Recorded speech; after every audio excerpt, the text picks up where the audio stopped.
everybody.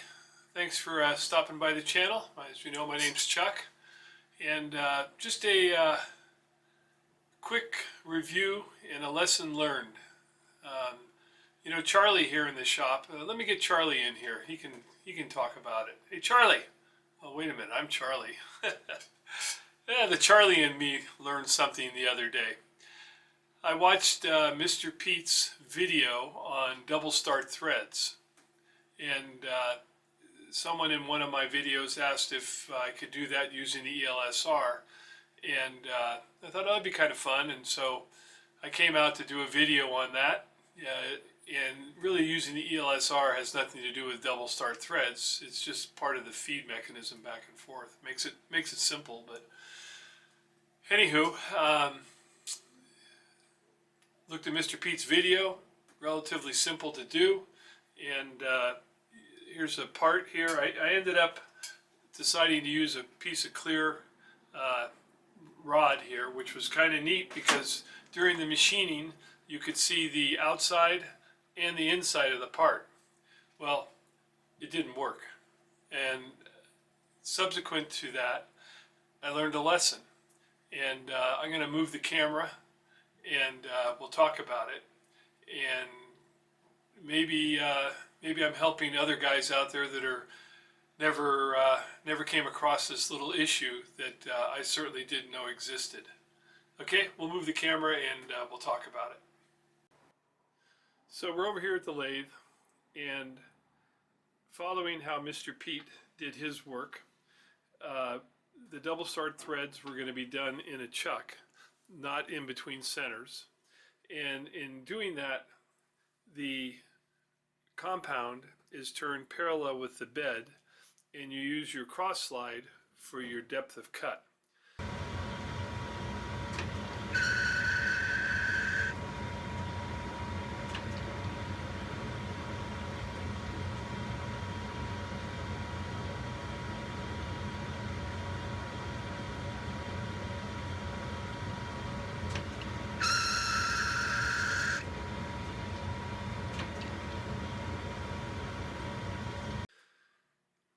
After you make your first threads, then you adjust the compound, you advance the compound, double of the lead to create your second set of threads.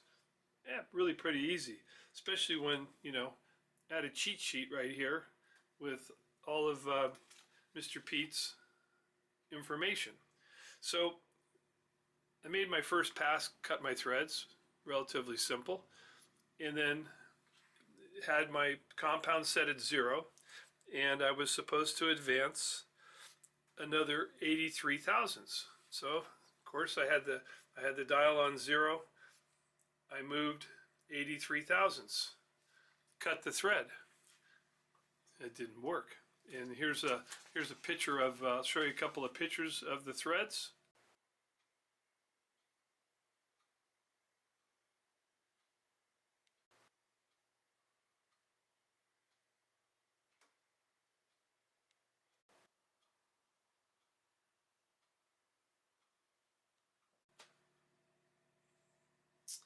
Okay, we're back from that. Well, what the heck happened? I kept saying. Why didn't that work? And it turns out that on the compound, and this is on both my Monarch here and my Clausine, and it may be with the majority of the lathes, is that when I turn 20 thousandths, if I take 20 thousandths turn to advance the compound, it only moves 10 thousandths. And it's similar to some lathes on how it reads. So I never advanced the compound far enough to get what I needed in the distance to create the second thread. Hang on a second here. I'll be right back. Okay, I'm back. I had to check something before I open my mouth on it. So on the Monarch here and on my Clausine, if I move the cross slide 10 thousandths, it's going to cut 10 thousandths off of the stock. it's basically moving 5 thousandths, right? It's half of the diameter, but it reads 10 thousandths and it'll remove 10 thousandths. The compound is the reverse. It's not doing that. So, learned a lesson. I haven't gone back yet to attempt it again, but thought I would share this information. One of the things you're going like, well, how come you never knew that? So I have a chart here, and it says, you know, guys, your threads, depth of thread, double depth of thread. Well, when I do my typical threading, turning the compound to 29.5 degrees, 30 degrees, I've always used double depth of thread. Never really realized that when I did the double depth of thread, I was actually getting the depth of thread, right? If I move 20, I got 10, right? So if I moved whatever it said here in double depth, I got the actual thread depth, both lathes. So it never really had experienced that what I was turning here was different in movement versus what the dial said. So I hope this helps other guys out there to learn about it. It was definitely an interesting thing that I never come across, and Charlie learned something. Got to blame Charlie.